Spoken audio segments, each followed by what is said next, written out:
cooperative. There are some other airplanes around the country, and there's one in France and one in England. So occasionally we actually will share parts, something that they have, we don't. We swap them back and forth. And in fact, one of these engines was a rebuilt engine that we just put on over the winter last year that was rebuilt.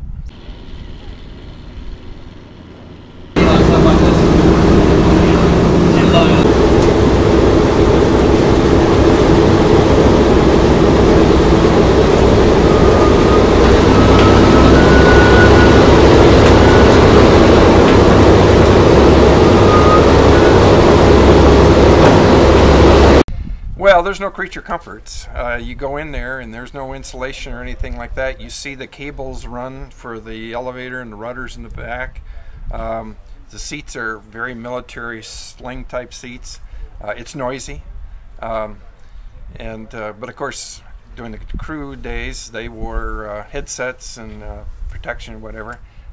Very cold because they were flying at high altitudes. They all wore insulated suits. And there are actually plug-in stations throughout the airplane where these electric suits and gloves could be plugged in to help keep them warm, because they would fly for several hours at high altitude before they ever get to a bombing room.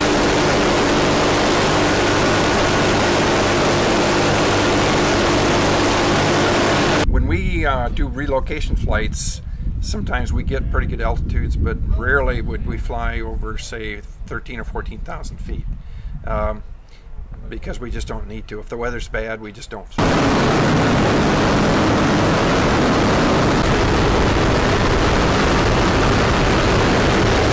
Engines were turbocharged and supercharged.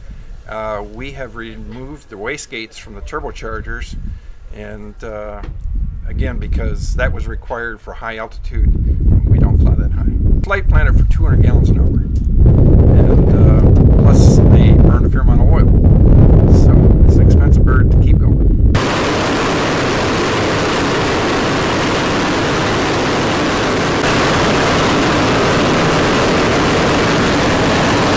It's owned by the Experimental Aircraft Association, and we're headquartered in Oshkosh, Wisconsin. Right. It spends some winters there and makes its way back a couple times during the year, and we do our major work and stuff there. But we tour with it from about the 1st of April through October. Well, it's a very emotional connection. You know, and sometimes in the beginning they don't even want to get on the airplane. It's a bad memory. And then once they do, you know, then sometimes you can't stop talking.